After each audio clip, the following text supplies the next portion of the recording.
Hey, welcome to Guitar Knobs, the guitars, gear, noise, and nonsense podcast, hosted today by these knobs. Tony Dudzik, Pick Guardian. Jared Brandon down in Nashville.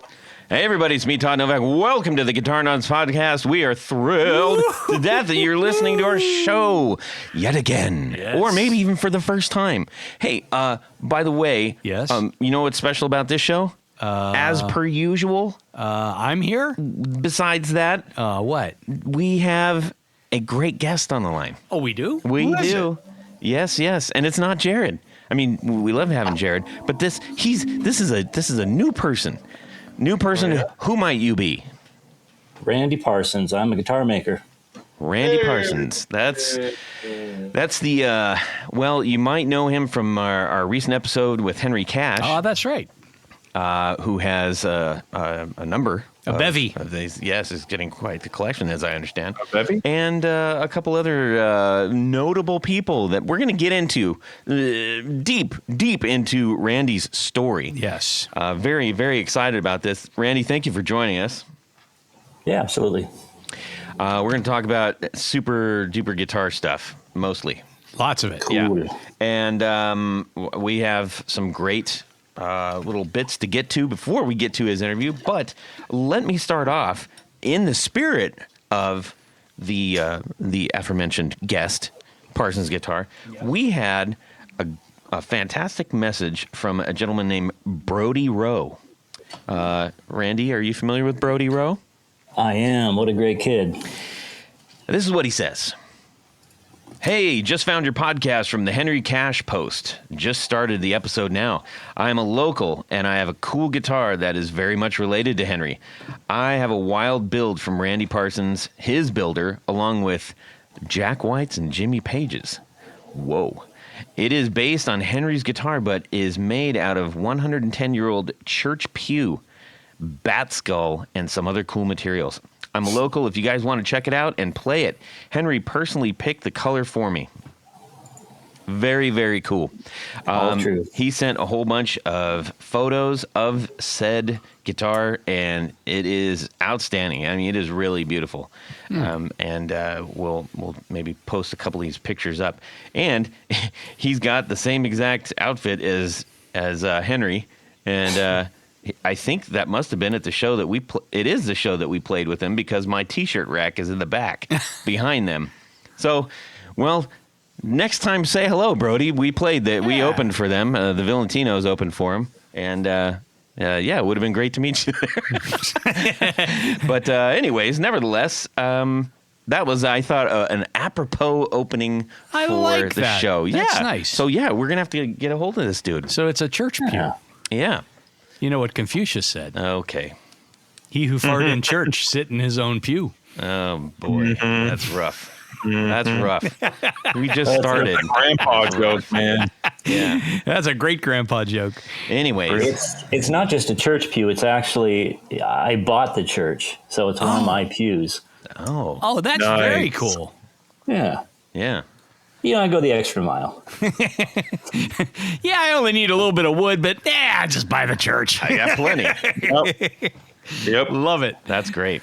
Beautiful. Anyways, so that was basically the main gist. I do want to also mention we are going to be giving away the Daredevil Hype pedal. Oh. And I got all tickled, and we're coming up on a very special season, so we got a couple more things we're going to be giving away in the spirit of that, which I'm very excited about. So anyways, let's get on with what's going on in our music world this week, because we have a whole lot of stuff to talk about. Lots. With him. Let's just do it. Tony, let's just go through it. go. Well, Todd. And then we'll check in with Randy, everybody. Okay, that sounds good. This week, I would just like to give a tip of the old chapeau to our local, well, sort of a local company. They're up in Cleveland, Grover Musical Products. Like the Grover tuners? tuning machines. Oh, yes. really? They They're also in Cleveland? Yeah, and they also have a trophy. I mean, really? They're Division. in Cleveland? Oh, I knew that. We should go see them. We probably could. But anyhow, I was in the process of changing out my the heads on my tuning machines. And underneath the heads, there's a nylon bushing, and then there's this little spring clippy thing. Well, in my haste to change things, I dropped one of the spring clippy things, and it just went. I mean, it's literally, it's nothing. It's the size of a pin, a little larger than that. But anyhow, so I said, well, I could probably do it, put it back on without it. But I said, you know what? Let me go to the Grover website.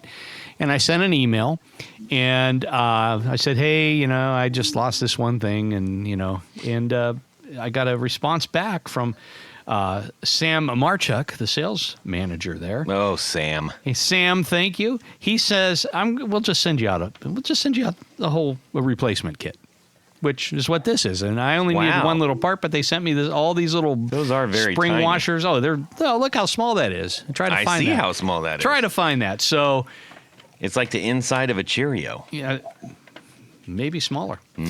But anyhow, I would just say, I appreciate customer service like that. Yeah. And then they sent them, free of charge, send it through the mail. That's great. I love it. Grover, you guys. Thank you. Secondly, I got a kind of a cool guitar. I worked a trade deal, which is even better because there's no cash Do involved. I know about this? You maybe don't. Oh, boy. So I got some photos and a quick text from our friend Cliff from Clifton Guitar Works. Okay. He's been on the show. And he says, hey, I got this guitar. Oh, yeah, okay. Cool. Yeah. And he says, it's not for me, but I know you like Gretches. Oh. And I didn't know he gave this to you. This is exciting because he told me the whole story. But go ahead. yeah, I have the Share whole, with the rest I know of the whole everybody. story. Well, anyhow, so it is a 68 Gretsch Corvette, which is, I love Corvettes. I told him to give that. I told him to sell that to you. Yeah, well, that's what he did. So this is like it, and what's really cool about it. It's the black to red burst, That's very cool. and it's in remarkably good condition. It's got the 2+4 headstock. Has a pair of Hylotrons on it.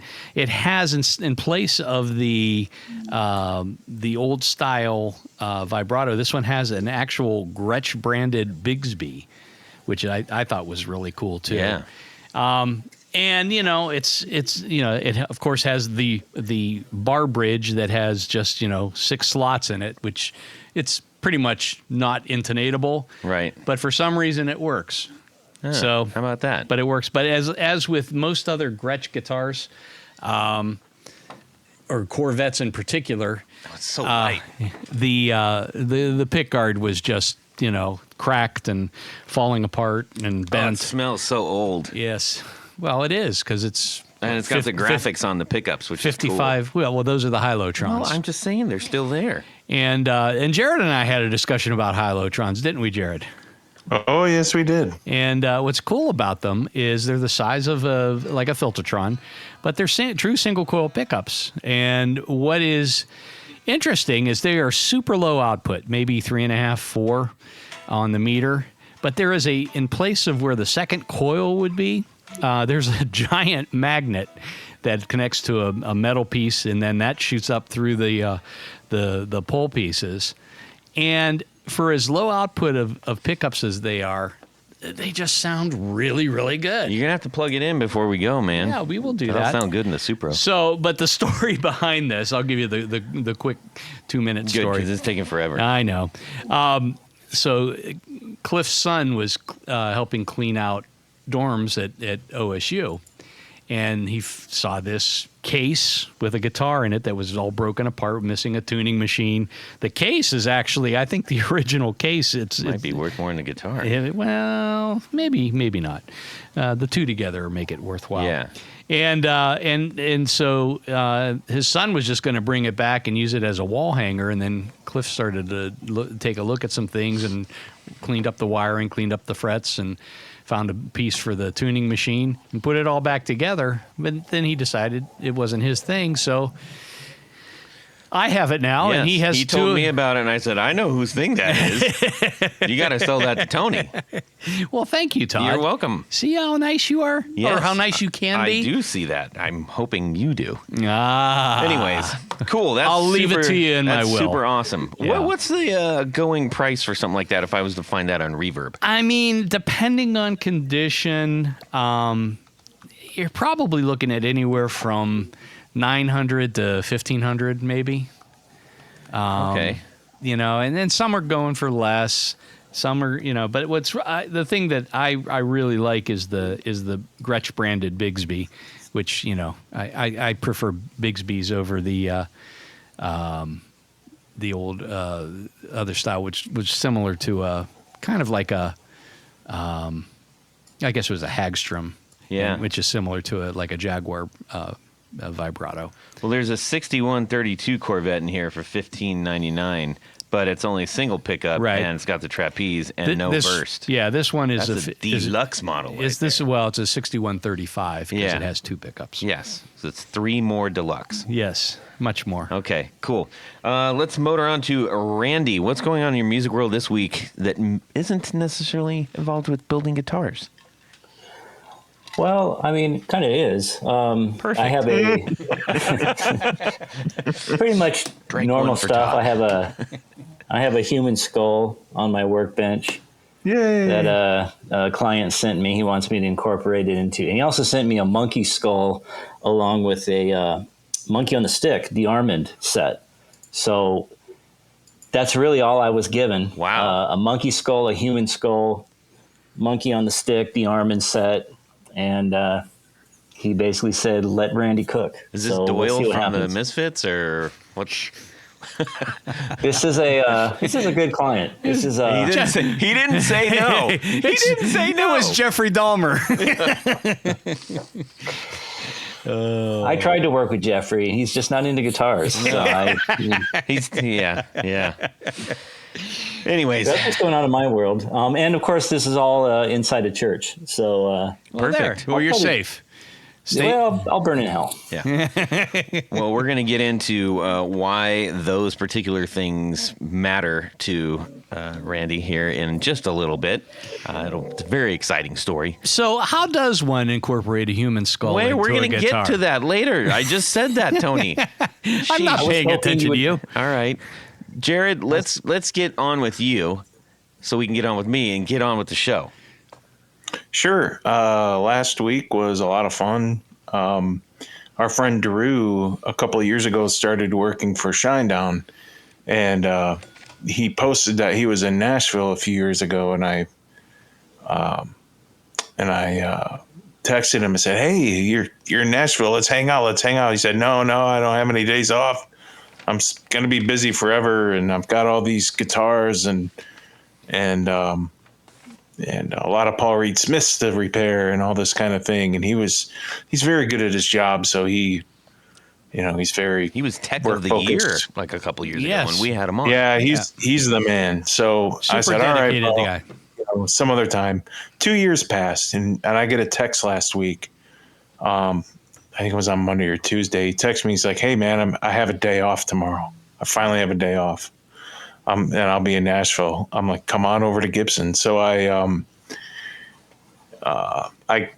was actually able to give him a tour. We don't do public tours right now because of COVID, and we just haven't renewed that aspect of Gibson yet. Tours to public.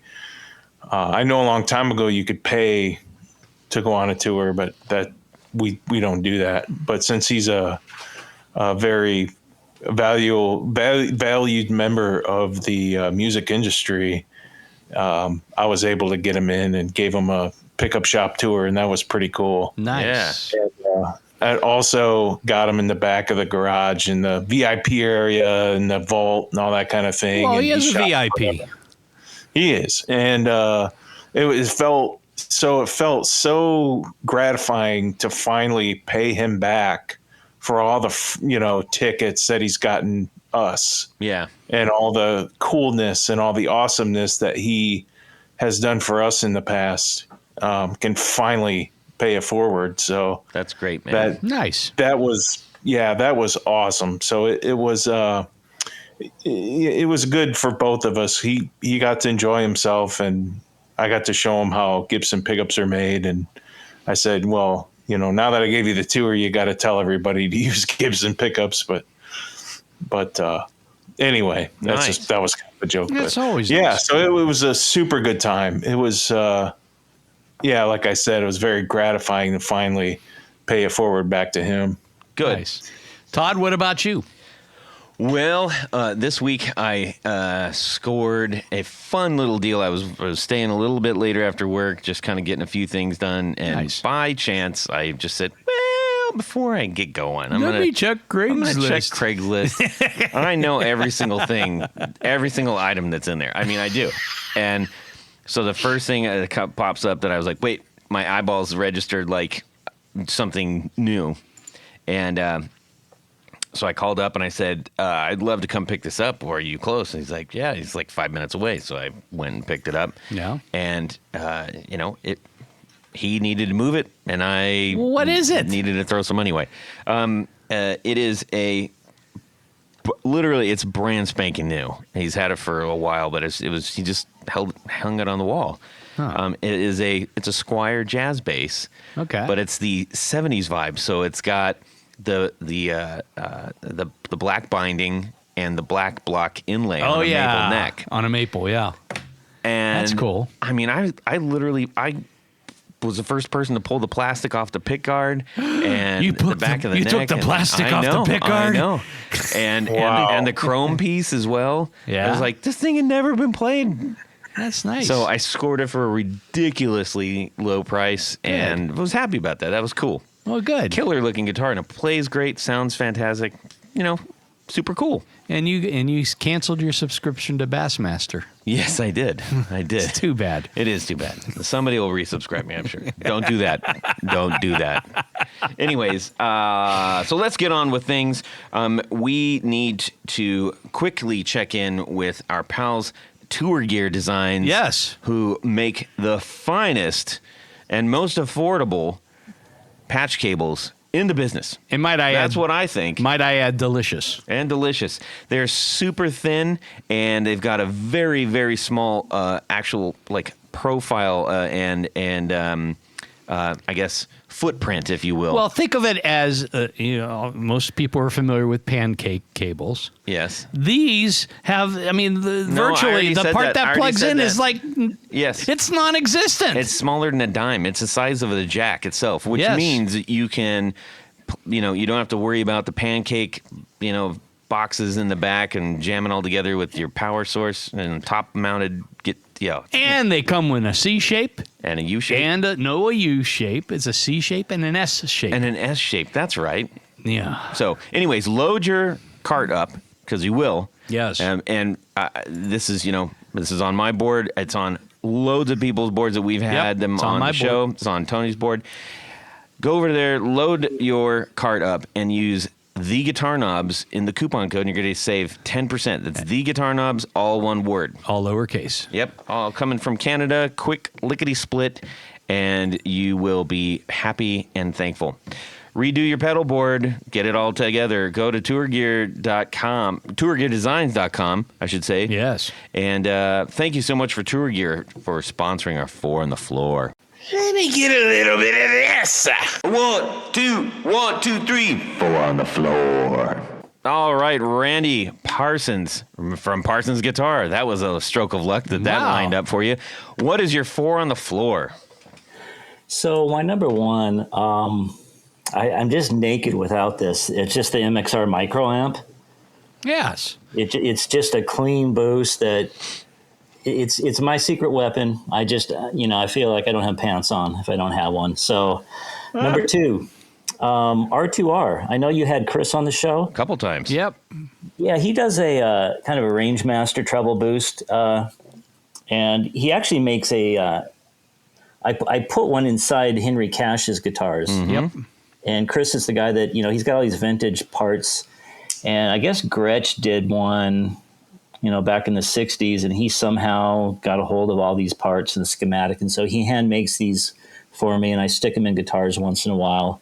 It's pretty much the same thing, but I actually kind of prefer it over the micro amp. But anyways, those are my 1, 2. So Number 3. do you have the pedal version or the amp top version? The pedal version. Okay. Yes. Very cool. I have, Todd and I both have the amp top versions, Yeah. which are, it looks like it looks like the real thing, but it's got a 6-way variable switch on it. Variables. Anyways, this is not our 4 on the floor. This is yours. What's number 3?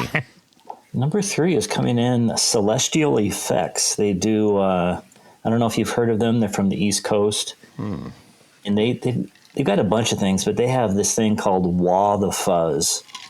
And it's just this, I think there's more settings than there are stars in space. You can go pretty deep into this thing. It's pretty sick. I mean, we just pulled it up. Holy cow. Yeah, that's remarkable. It's fun to play with. So that's number 3. I definitely recommend that. That is just a kick in the pants. I wonder why do they call that the Cancer? Because it has a crab on it. Well, I know, but it's the he does every pedal. He's Pisces, Cancer. Oh, right, Sagittarius. Celestial Effects. Duh, I'm Zodiac. Yes, that's cool. All right. Wow, I've never seen that. We might have to get them on the show. Let me write that down here. Celestial Effects. Okay, continue to number 4. Yeah, no, you should. They do some really cool stuff, and this thing really is just a fun toy. Number 4. I used to have one. I've got MXR version, but the vintage Univibe, kind of the Robin Trower. Mm-hmm. That's just kind of something from my teenage days. I learned recently, basically, if you really want to make that thing work right, you got to turn all your trebles down on your amp, and that's kind of the key. That was kind of his key, because I always tried to back in the late 70s, there wasn't really access to the internet or knowledge. So we were always trying to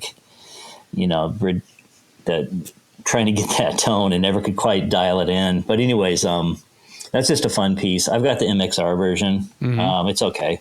Yeah. But it's just one of my favorites. Yeah, I have one of the Dunlop, the Roto Vibes, which is, kind of does that one have a kick? I can't remember if you kick the switch one way, it's a wah, and the other way it's a No, it's not a wah. It is one way is a chorus. No, God, I can't remember now. I haven't either used vibe or chorus on a single. Maybe that's what it is. Yeah, like what he said. Yeah, like what you said. Forgive me for doubting Look at him. He's right. I'm always wrong. Mr. Right guy. But yeah, it is a cool effect, and in some people park them in certain positions, kind of like you do on a cocked wah, to get a certain tonality out of your rig. All right. It's a cool effect, although I could never really make it work for me. I don't know why it's one of my. It just always intrigued me that Robin made a hit song out of that thing, and so everyone ran out and grabbed them, and it was kind of like at the time it was a little bit useless. I don't know why, but I appreciate the fact that someone could take something kind of obscure like that and then record something that became iconic.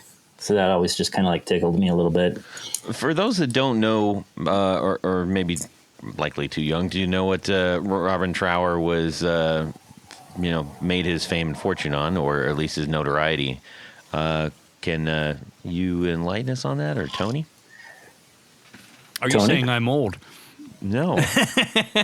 Well, I mean, if you look at the list of guitar greats, Trower is definitely on one of the list of lists. Yes. Why don't you go ahead, Randy? Well, it was bridge over size, right? I mean, that's where he used that effect, and that kind of became, I don't know, my generation, one of the songs everyone had to kind of play around with and try to learn. Right. Oh, all right. So just enlightening. That's what we do. We try to. Well, excellent. I appreciate you sharing that with us. It's always fun to learn new ones. We weren't aware of the Celestial Effects, so that was always cool. So we can add that to the list for our analytics. and all of our things that we do. What is it that we do? I don't know. We keep track of things. Not at all. We do. Anyway, Well, the one fella does. He's got everything basically cataloged. Every 4 on the floor. yeah, because I sent it to him. But anyways, but nevertheless, so let's get on with Randy's interview. Okay, now let's do it. We're doing it a little different this time, everybody.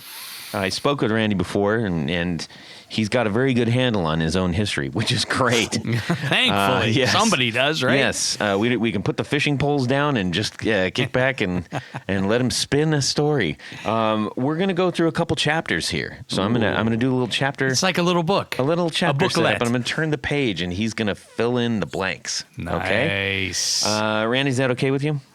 Let's do it. All right. I think it's fair. Let's just do a brief overview. You're making handmade guitars, one-off. You don't have a production line, and they are wild and fantastic and gaining notoriety very quickly. Well, at least for those of us who are newly introduced to you. In the know. Yes. So, and you can tell us about that along the way as you choose, okay? Okay, so Hang on. I mean, chapter. Go yeah, ahead. I was going to say chapter 1, 1. but please, if you need more overview. No, go ahead. Chapter 1. Goodbye, hello. So it was a clear autumn day, and I was hoping you were going to do that. so I mean, okay, so just from the start, I mean, my story is kind of like begins just like everybody else's. I started playing the guitar when I was 13 or whatever. And, this is mid 70s. So it was just that magical time that we all went through, just with the new music and the gear and the lack of, internet and all that stuff. Is that period of time everyone's trying to recreate or buy, but, to actually live it was wonderful. So I was the guitar player in high school. Where did you grow up? So I grew up in Seattle. So I'm from Seattle. And the first half of this chapter takes place in Seattle. And or the first half of the book.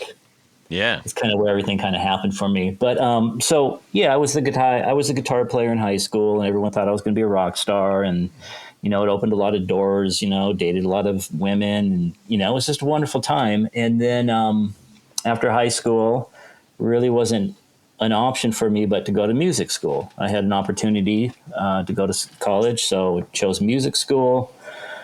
Went to a kind of artsy-fartsy college in Seattle, Cornish College. Got a degree in classical guitar and composition. Nice. Wow. And then after graduation, the bottom dropped out for me. I had it. I mean, I just wasn't going to do it anymore. I wasn't the most talented at school. I was, just kind of in the middle. And I just kind of questioned, like, well, what's my future? What's my economic situation going to be? All that. I'm either going to teach or try to be a rock star, and that's probably not going to happen. So, reality kind of hit me in the face like it hits a lot of people. And I kind of gave it all up. When I say I gave it all up, I mean, we're talking now, I'm in my mid-20s, and I got rid of all my guitars. I mean, I just really changed who I was. I went from kind of long-haired rocker, stoner kid to kind of like trying to find myself and reinvent myself, and decided to join the Army, basically. I mean, that was kind of my option. So I joined the Army, and I kind of excelled, and decided to go into a career in law enforcement. So after the Army, I chose to join the reserves. It's only 3 years. And I had a lot of people say, hey, join the military police, do 3 years in the reserves. And then when you get out, you can get hired at a law enforcement agency. So I did that. And I got hired with the Bellevue Police Department, which is a suburb of Seattle. And I did that for 5 years. I had the short hair, and the whole thing was you really... have a mustache? I did for a year. I had that little mustache going, you don't want to get pulled over. It's like, oh yeah, you got a mustache. It's like Super Troopers. So yeah, I was that. Well, yeah, actually. kind of freaks me out when I see pictures. I'm like, wow, I don't even remember that guy. And now that's So like if it- every hipster walking around right now. Anyway, Yeah, maybe I'm going to go back to that look. Yeah. Anyway, so that's kind of what it was. And then the weirdest thing that happened to me in my entire life, and I've told this story before, and all I can tell you is that it was absolutely the truth. But about 4 years into my law enforcement career, and again, no guitars in the house, it just was like a distant memory. I was taking a shower, and I got hit with this vision that knocked. Well, it didn't literally knock me on my ass, but it made me shake and it made me sweat.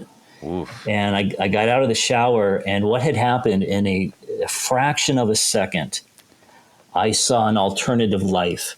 And I actually saw myself not just building guitars, but building guitars for Jimmy Page. I know that sounds crazy, but it was such a weird vision that it really spooked the crap out of me. And I dried off, and I went to my wife, and she was absolutely horrified.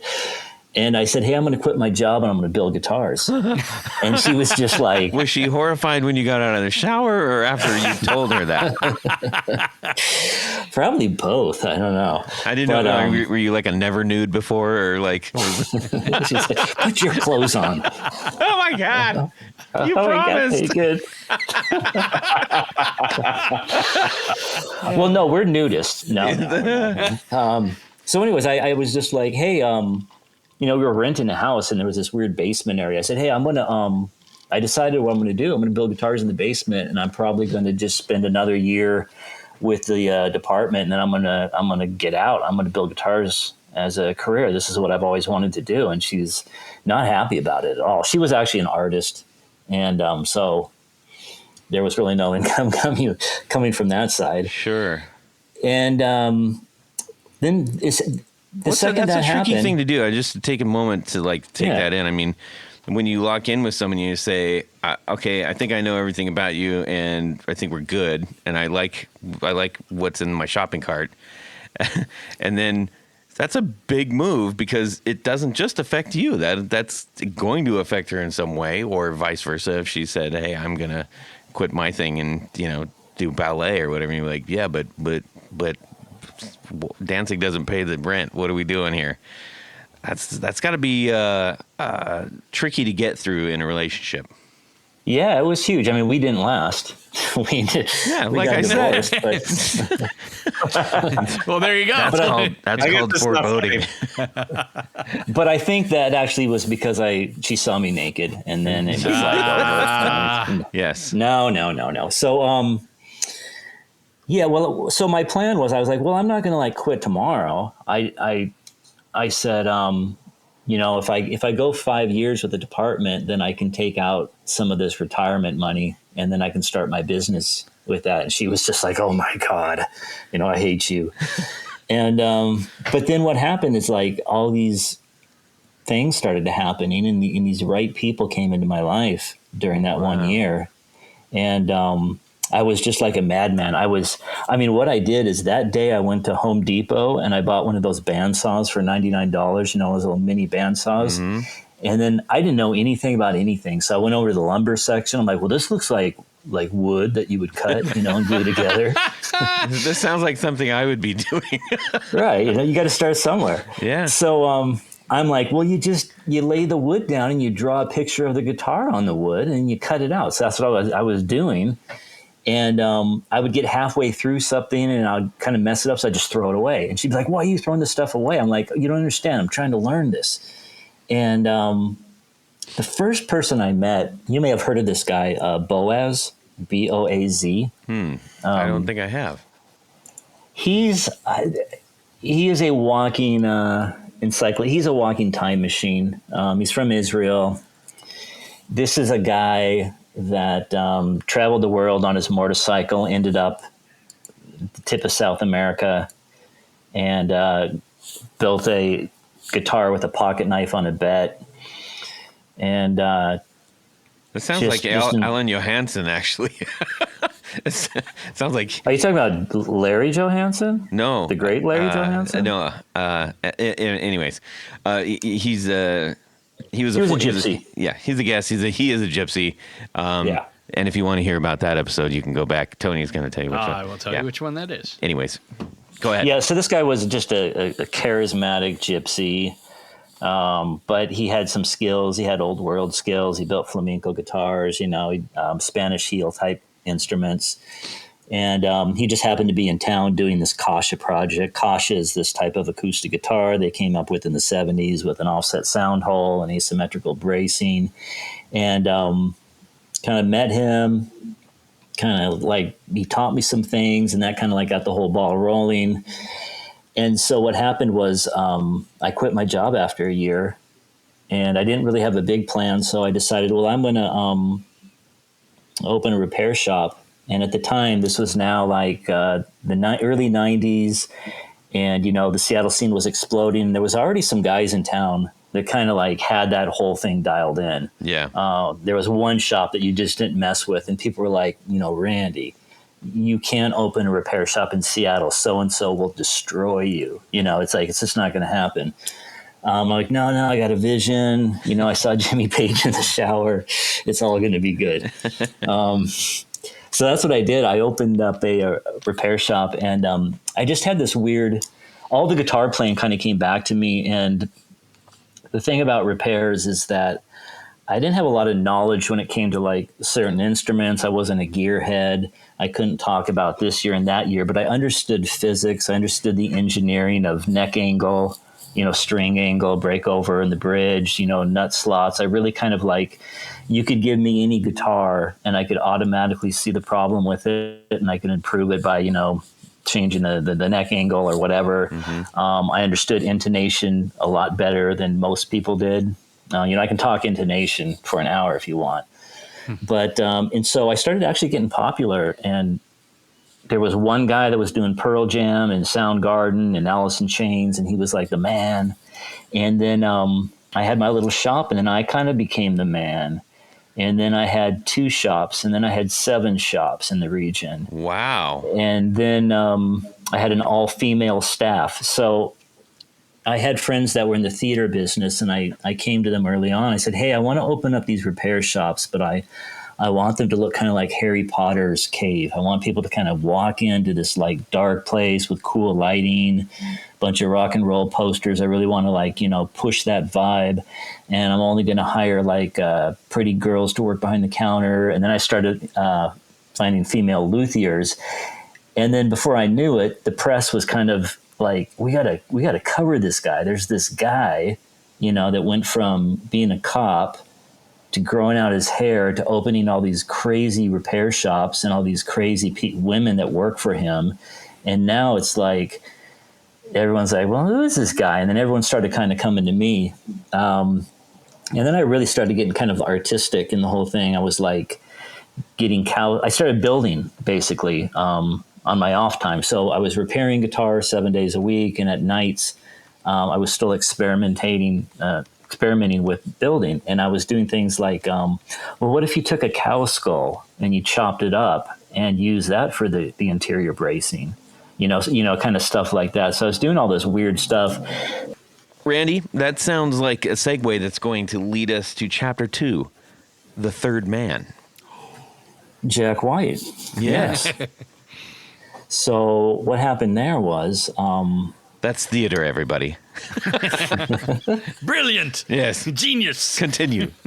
Okay. Well, I was getting all this attention from press, and people were like, hey, you got to check out Parsons Guitar Shop. This guy is like, he's got the magic touch. And I got a call from Jack White's people, and they were like, hey, I heard good things about you. Jack's starting this new band called the Raconteurs, and he wants to get a guitar painted. And I'm like, yeah, sure, It's kind of weird because this wasn't a local guy. This was someone from Detroit giving me a call in Seattle. So I was like, yeah, so what do we do? And they're like, well, he wants to take like this duo jet and he wants you to paint it copper and add a middle pickup. So like there's going to be 3 pickups and then you're going to paint it copper. And I'm like, cool, yeah, I can do that. So they sent me the stuff and got the stuff, and I called the person back and I said, yeah, this is really cool. I'll have it done, in a couple of weeks. And I've got, some more ideas if Jack's interested. And they were like, no. They're like, listen, they go, let's do this one guitar and let's just consider it a beautiful thing, and then we'll all go our different ways. And I was like, whoa, okay, that's fine. And so I did the guitar. It looked great. And it was painted kind of metallic copper. And Jack emailed me. He said, hey, man, thanks a lot for the guitar. I really love it. Looks great. And I emailed him back and I said, yeah, it looks okay. I said, it's too bad you didn't let me do real copper. And he wrote back. He was like, what? And I said, like custom make this guitar from the ground up, and I could make the top actual copper, so like if you were playing an outdoor gig, you could literally take down an airplane. And he was like, well, yeah, I kind of want that.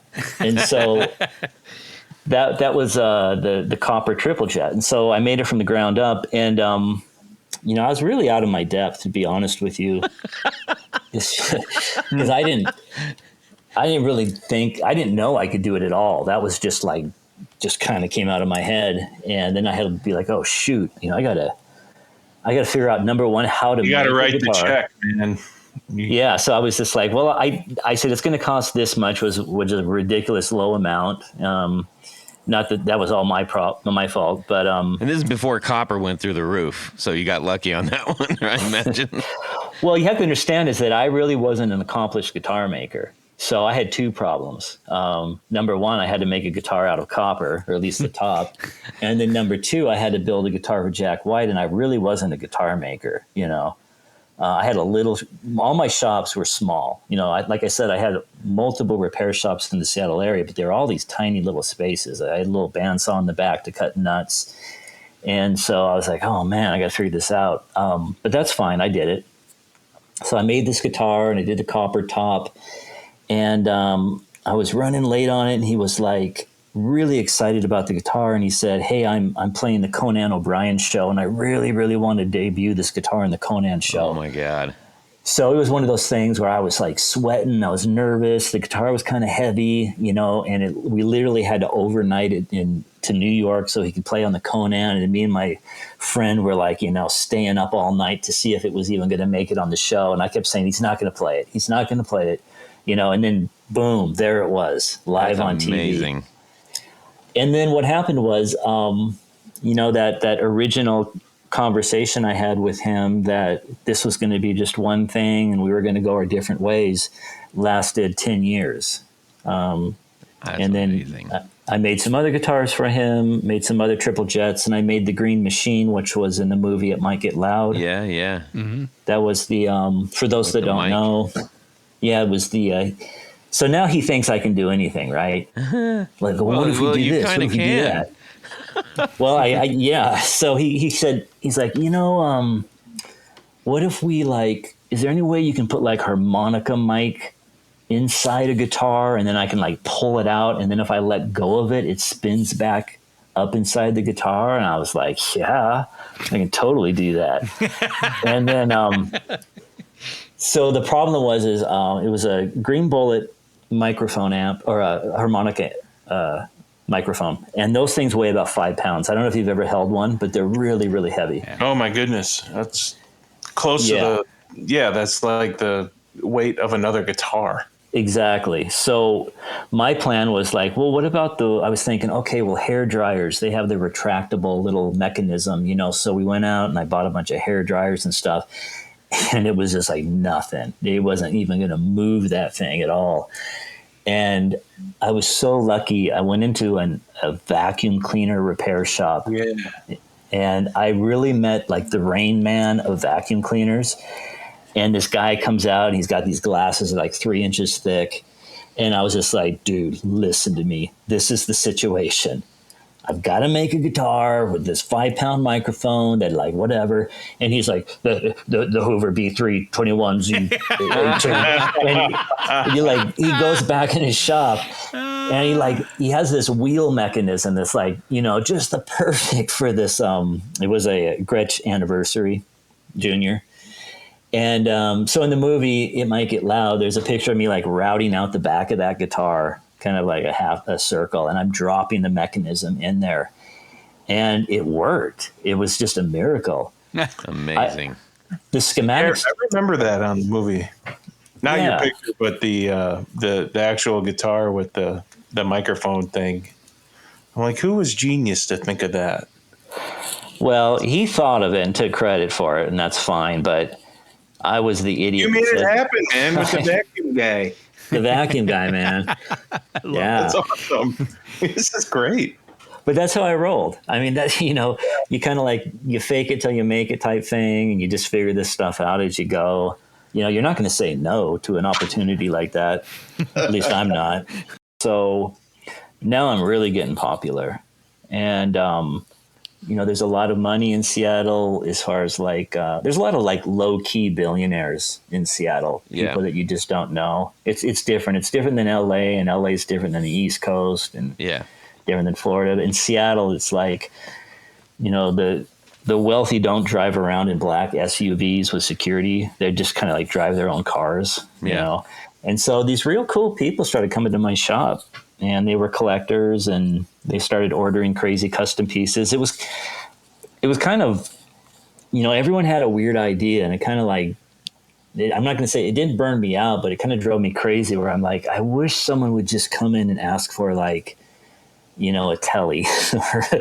But there was like, hey, I got this idea. What if, the neck was made out of like a dead, naming animal, and then the body was made out of some exotic material that doesn't exist, and then I would have to be like, yeah, I can do that. And then just kind of figure it out. So what happened was it kind of led me into a different path. And that was now I'm starting to become a guitar maker and kind of letting the repair kind of slip. And then I kind of realized it's like, I got all these women working for me, and I'm not saying they're not working hard, but I'm really the guy doing all the work. Yeah. It's kind of like this facade that I've kind of created and this image, but it's like, I'm really just working too much. I'm doing repair work, 10 hours a day. And then at night I'm doing all these crazy customs. And, so I decided to leave Seattle, and that would be the end of chapter 2, I think. Wow. Oh, this is fantastic. Well, it's a good thing. My thumb is nice and licked. We're turning the page. And let me see here. Chapter 3 is Freewheel Burnin'. Yeah, so what happened there was, I don't know, is anyone from Seattle? No. Okay, it's gloomy. It's gray and wet for about 9 months a year. And I was out in Fort Lewis for a while, so I've been out there. I've lived out there for a year. Did you work? Were you an MP at Fort Lewis? I was, yeah. What year? So 96 to 99. Okay. More so 98-ish. Okay. Yeah. So we didn't cross paths. No. I remember going into the Burger King and on post, and then if you parked a certain way in the parking lot, you could see Mount Rainier. It was pretty cool. And were the barracks were kind of in that back area up that little hill? There was a ton of barracks there. That thing was a small city, man. Yeah. It's huge. We went back about 5-6 years ago, and the barracks that I used to stay in, they were getting ready to tear them down. Okay. It's just evolving into new buildings. Yeah. It was no, I spent some time there. Cool. But I thought like, okay, well, I've kind of like made something of myself here, and my clients really are now, they're not from Seattle, they're from all over, and I'm like, where do I want to live? And I'm like, I want to live in LA. There's palm trees and there's beaches. So I kind of packed up and went down the coast, and I found this cool, funky commercial building in Ventura, California. Ventura is about 45 minutes north of LA. It's kind of a throwback beach community. I don't know. People probably know it's between Santa Barbara and Malibu. There's this town You know called how you Ventura. get to Ventura from LA? Is this a joke, or? I mean, do you want me to answer that? Ventura Highway. Tony's leaving me hanging on this. Yeah. I should have known that was coming. I'm sorry. Tony, you're two demerits. Anyways, See, go ahead. I thought you were going to be like, well, you want to jump on the 101 to the 33 and then jump on the 68. The Californians. Yeah. The PCH. So I was just kind of like, I'm just going to drive down there and look around. And there was this like funky commercial building. And it was a 2-story building. Down below was this tattoo parlor, and something else was going on down there. I wasn't really paying attention. And then upstairs, it had this big vacancy sign on it. And it was 2 blocks from the beach. And it was probably too much money that I needed to be getting into. But I was kind of cocky, and I just kept thinking that, my career was going to roll. So I was like, okay, that's it. I'm giving up Seattle, and I'm going to move to Ventura, and I'm going to lease out this building. And so I kind of negotiated and got the building. And it was so much money that I didn't tell the landlord, but I was going to live in the building too, because I couldn't afford to get an apartment and lease a commercial building. So I'm just going to sneak in there. I'll be able to shower somewhere or do whatever I need to do. So I rented this building for 8 years in Ventura. Yeah, so what they never explained to me, the landlord, was not that they needed to, but the place that I was going to lease was George Christie's old hangout. And George Christie, he's kind of the fallen Hell's Angel. He's got his own show on the History Channel, Outlaw, whatever. Mm-hmm. And downstairs, the first floor is still occupied basically by the Hell's Angels. They have a tattoo parlor there. And so I'm like, okay, well, this is interesting.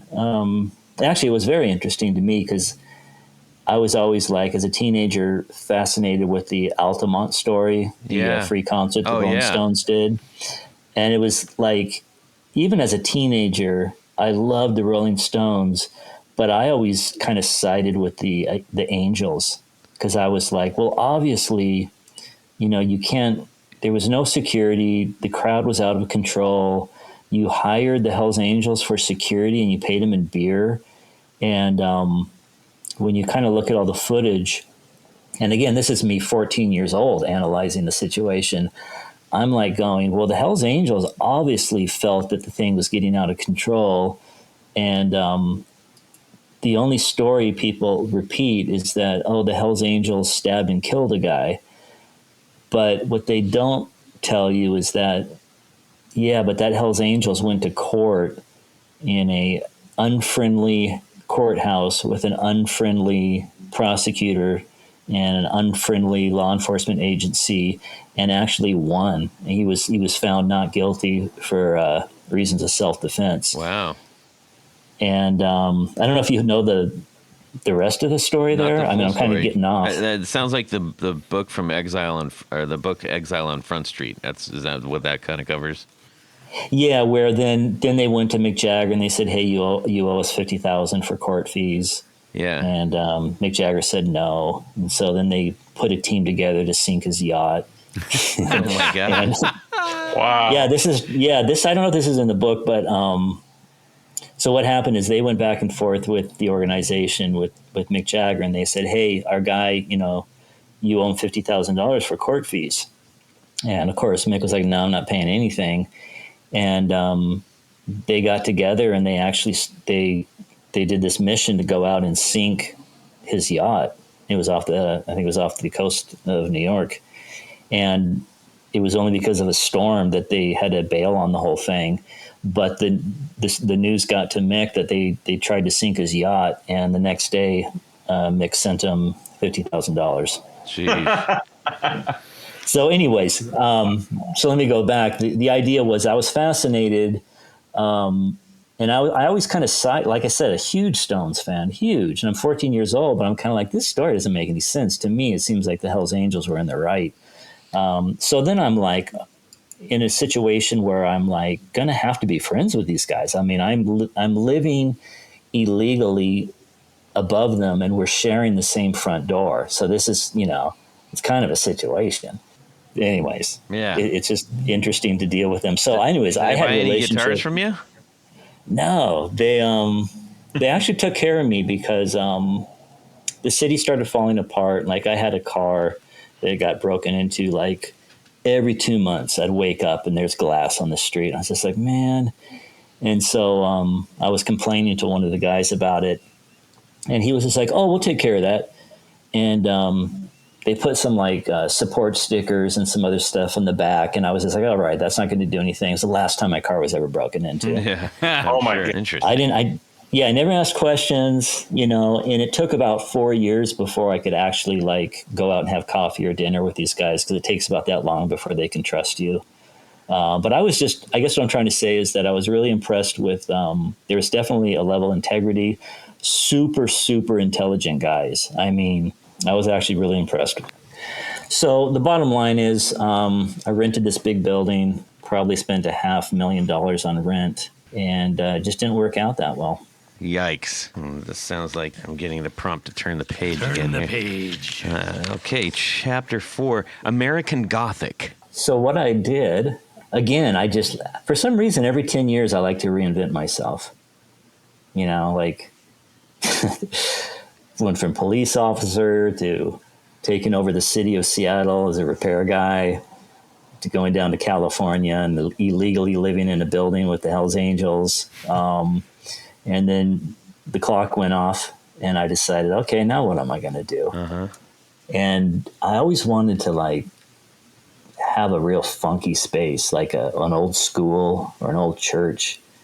And the one thing that California taught me is that, space is really important if you're creative, and you should probably own it. I mean, I told my wife, I said, we're leaving California. New wife, different wife. New wife. Yeah, I guess, yeah. New, better wife, Yes, new, improved. Okay. We're divorced now. No, we're fine. So anyways, I came out of the shower and said, we're moving. I had this vision. There were stained glasses everywhere. Yeah. And church pews. Yeah, of course. So anyways, I made my escape. I escaped California. I barely escaped. It was rough. I had to like sell everything I didn't need. And I was able to like buy this old Gothic church in Kansas for cash, basically, which is wonderful. Different paradigm to actually own the place instead of renting the place and losing all your money. Mm-hmm. And so sight unseen, we found this place on the internet. It was this abandoned Gothic church in a place called Independence, Kansas. And seems like a pretty cool town. They celebrate Halloween for 10 days every year.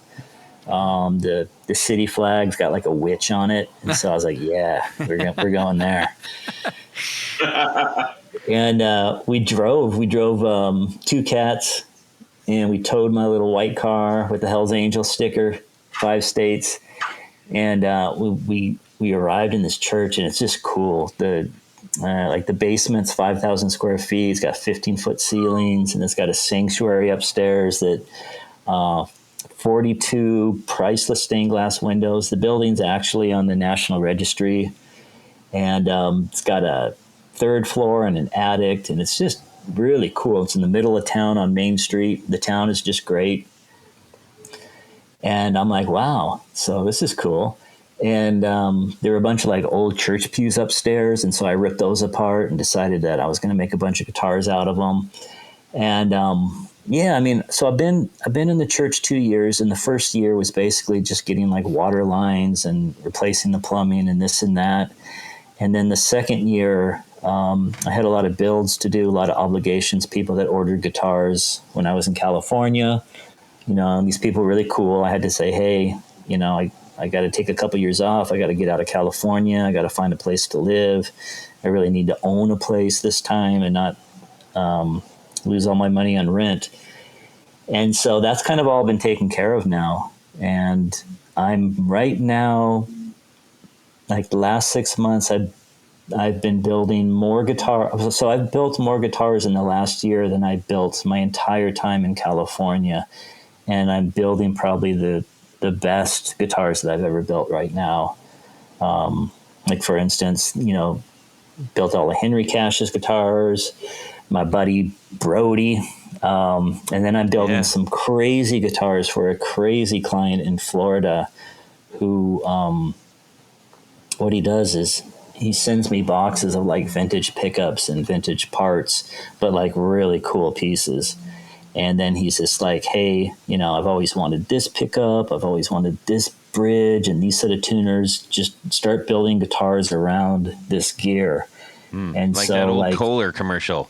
It was like, what do you want me to build for you? And they said, yes, build. And then they put the faucet down. They said, we want you to make a house around this. And he's like, it's wonderful. Yeah, it's a dream. And so, like, if you go to my Instagram, Parsons Guitars, you'll see a bunch of like cool guitars with like coyote skulls inside the guitars that like light up. Just a bunch of like different variety stuff. And that's basically this guy saying, go to town and build some cool stuff. And he's the one that actually sent me the human skull that wanted me to do something. And I had a crazy idea. I said, okay, let's do the human skull somewhere inside the guitar. Maybe we'll do like an arch top so we can fit the thing and maybe have it like peeking out a little bit. And if you really want to go crazy, maybe we can do bone frets, which is something that I've done many times before. Oh, wild, yeah. I was something about that. I think that's... anyways. I saw a couple things on the internet too. And I'm like, it's like, I did that. I started doing that back in Seattle. I retrofitted a bunch of classicals with bone frets. And then in California, I did a telly with bone frets and donated it to the Children's Hospital for this auction. So I've been doing that for a while. And so I said, well, what if we got a bunch of woolly mammoth? It's petrified woolly mammoth bone and tusk. It's over 10,000 years old. There's a dealer that deals in this stuff. Some people use it for nuts and saddles. I said, well, what if we make the whole entire guitar out of woolly mammoth with narwhal frets? Oh my gosh. And then we put a human skull in the middle with a switch that turns on like a yellow light, so that like the eyeballs light up. Is Ali Jorgensen from Ministry or? Well, I don't know because he hasn't called me back in 2 months, so I don't know if I went too far. No, this guy's one of these collectors that is really interesting because he's really like full of knowledge. Like sometimes you work with these wealthy people, and you get the feeling that you're just going to make them something, and maybe they don't care too much about it. They're going to get it and be like, "Oh, okay, yeah," and put it somewhere, on their wall or their warehouse. But like this guy's really intense with like, he can talk to you about wire gauge inside the pickup and, all that stuff. So he really gets into it, which is fun for me. I appreciate that. And so we've got a couple things going on with that. We've got the human skull. I said earlier, we've got the monkey skull. We have about 36 pickups in boxes, everything from like, Diarmid gold foils to, just stuff he pulled out of like vintage instruments. And it's just really fun. And so I'm in this big church. I've got this incredible shop, and I got more space than I know what to do with. There's no rent. It's completely paid for. And I'm just really looking ahead to the future, and it's really exciting. We're also doing like, like in the 70s, the Faces, they did some live concerts at the Paris Club. If anyone hasn't checked that out, you should definitely check it out. It's on YouTube, 1972, Paris Club, the Faces. Got it. And it was like a small club, and they videotaped the shows. And I actually have a room downstairs that's It's a little over 2,000 square feet, high ceilings, couple bathrooms, multiple exits, and it's completely paid for. So I'm actually in the process of actually putting together kind of a similar situation, a little music venue. Cool.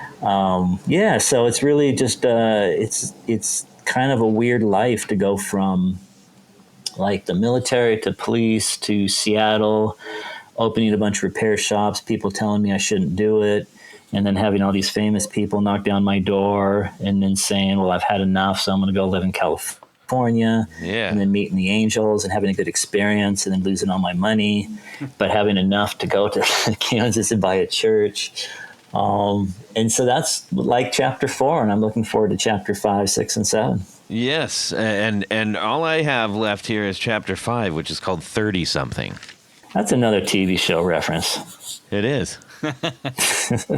Okay, yeah. So, I started this journey in 1995. That's when I quit my job. And so in 1 year, it's going to be my 30-year anniversary.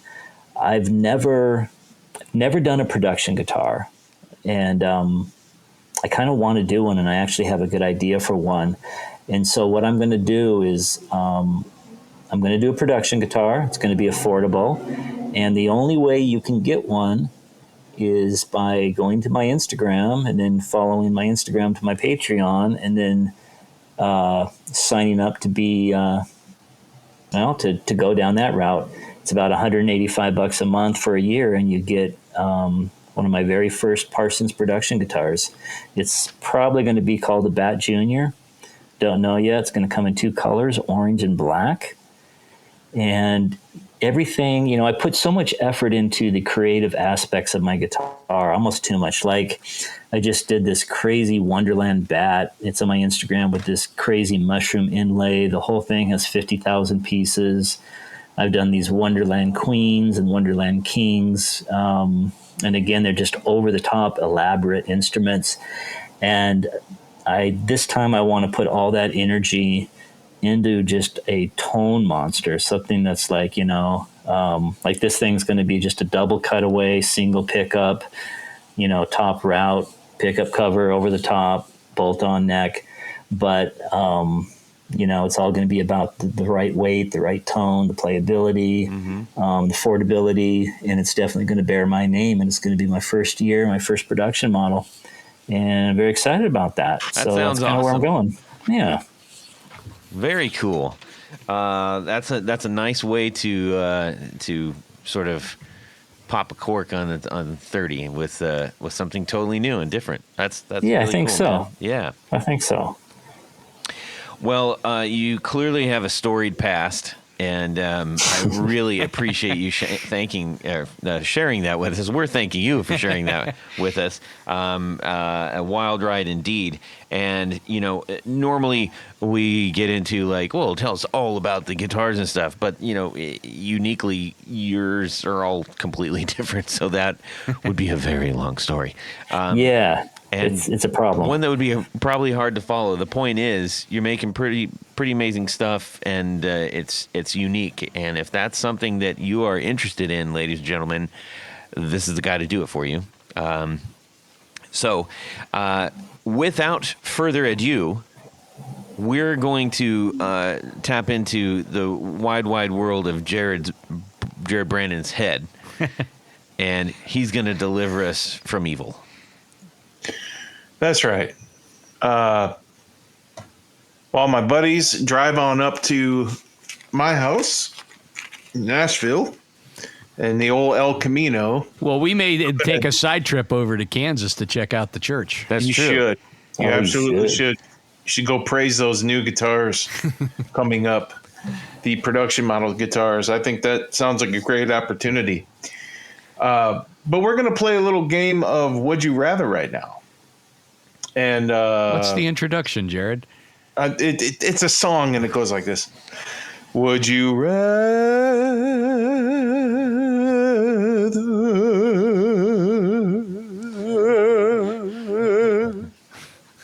Just like that.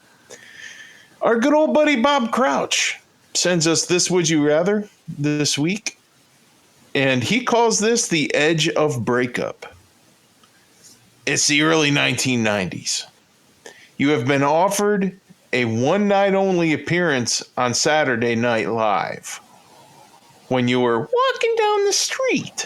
This is unintentionally very much mirroring everything you just told us. It's totally unintentional. We had no idea you were going down this path. Jared, please continue. You will be playing guitar at a part of a live audience sketch with the cast. Your payment for the appearance is that you get to keep the guitar you play during whichever sketch you choose to be in. The drawback is that you get absolutely nothing in payment if you laugh or react to the performer in any way. Oh. So you can't break character. You cannot break character and laugh. So and it's early 90s. Oh, so geez. think I know where okay. Yeah, so think, Chris Farley, all those boys. Yeah, and the others. Chris wasn't in the 90s. It was more like Dana Carvey and No, that was 90s. But go ahead. No, in early 90s, early 90s. Adam Sandler. I guess it was early 90s. Adam Sandler, yeah, that was mid 90s. Yeah. Anyway, everybody gets the idea. Yes. So in sketch 1, you were playing a late 50s or early 60s 3-pickup Black Beauty Les Paul. And yeah, that's like a super expensive guitar nowadays. And the featured performer is Chris Farley, my guy. In sketch 2, you are playing a 50s Blackguard Telecaster. Ooh. And the featured performer is Adam Sandler, another highly regarded guitar and a very historic guitar. Remembering that you get nothing if you break character, which opportunity do you go for? Bob says, boy. I would personally risk doing anything to have in the same room as Chris Farley. But I'm quite sure that I would have walked out with nothing but a lot of laughing. Yes. Yeah, I think Of course, that's it's Chris Farley. fair to say. Yep. All right, Tony. So let me get this Go straight. ahead. So option 1, sketch 1, you are playing a 50s or early 60s Black Beauty, and the performer, the star, is Chris Farley. Yeah, band down by the river, Matt Foley. I know. Or at sketch 2, you're playing a 50s Blackguard Telly, and Adam Sandler is the guy. Yes. Opera Man, But you can't. red hooded sweatshirt. But if you break character, you get absolutely nothing. Yep. But if you keep character, you get to keep the guitar. Lunch Lady Land. All right, Tony, what are you doing? I don't think that I could sit with Chris Farley without cracking up. Yeah. Period. So I don't think I could keep character with Chris Farley. Adam Sandler, he's okay, but he wouldn't. I'd stand a better chance staying in character with Adam Sandler. So I'm going to take skit number 2 And keep the Blackguard Telly, which are roughly around $150 or so. Yeah, you can easily pick one of those up. All right, Jared, how about yourself? Definitely going to 100% take my chances with the Black Beauty. And if I have to give it up from laughing, I just don't care. Because I want to be in the same room as Chris Farley. That's it. I'll take Chris Farley, 5 minutes with Chris Farley, and lose the guitar. Yeah. Okay. I'll do it. All right. That's pretty big because you're a Gibson guy. So that's it's huge, but it's Chris Farley. Yeah. No, you wouldn't last 10 seconds. All right, Randy, how about yourself? Well, this is a walk in the park. I mean, I've been accused of having no emotion, so I'm taking the Black Beauty. I'm going home with it. All right. All right. Yeah, the trade-off is hefty because I'm with Tony on this one. I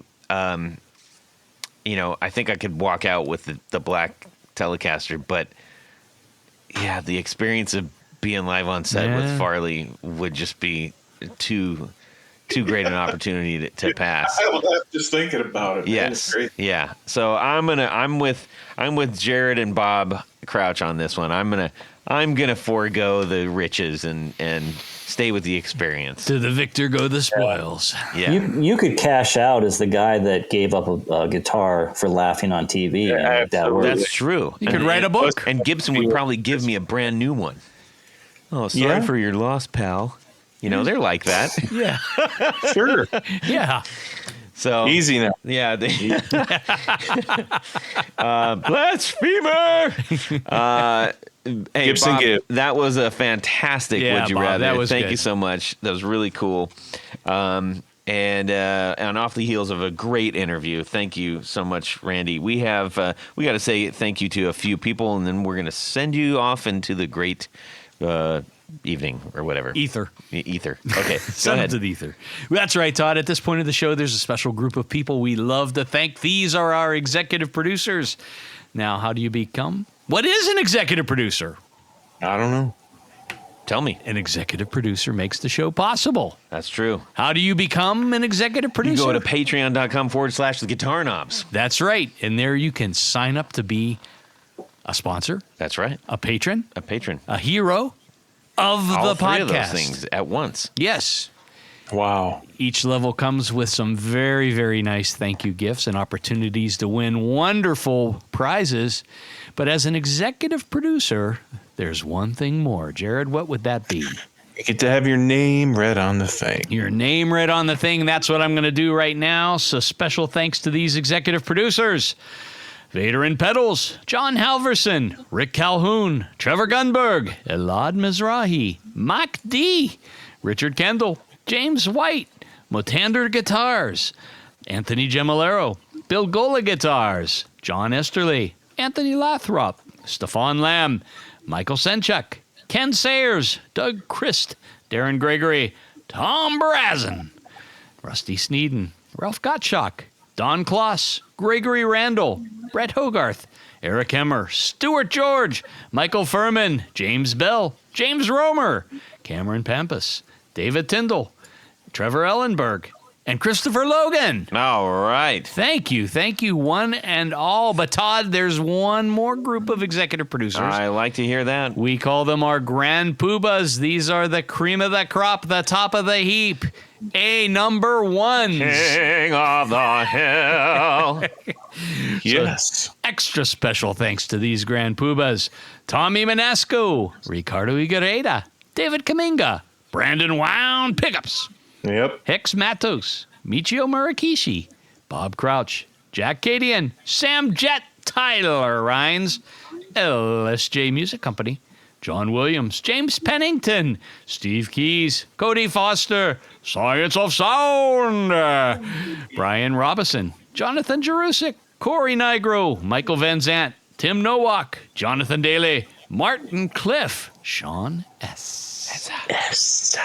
David Poe, Billy Spitfire Unlimited, Congregation Gear Demos, Paul Van Eppinger, Scott Sullivan, Great Lakes Guitar Pickups, Matt Hart, Enrico Fernando, and Moon Guitars. All right. Thank you guys so much. You keep the machine rolling. We could not do it without you. Absolutely. And we'd love to entertain you as one of our new supporters. If you've been thinking about it, just go ahead and do it. It'll make our day. I promise. I'll even Yes. tell you that in a note.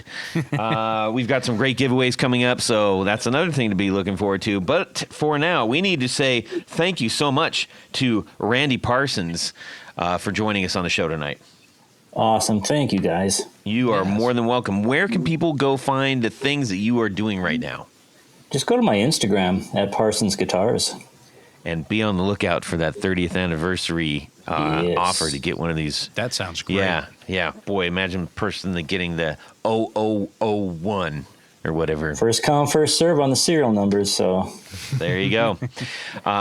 Tony, where can people find you? Go over to pickguardian.com, check out some of the things that I do have available for sale, but by and large what I do is custom work, so shoot me an email, let me know what you need, what you're trying to do, and I will make it happen. Brilliant. Jared?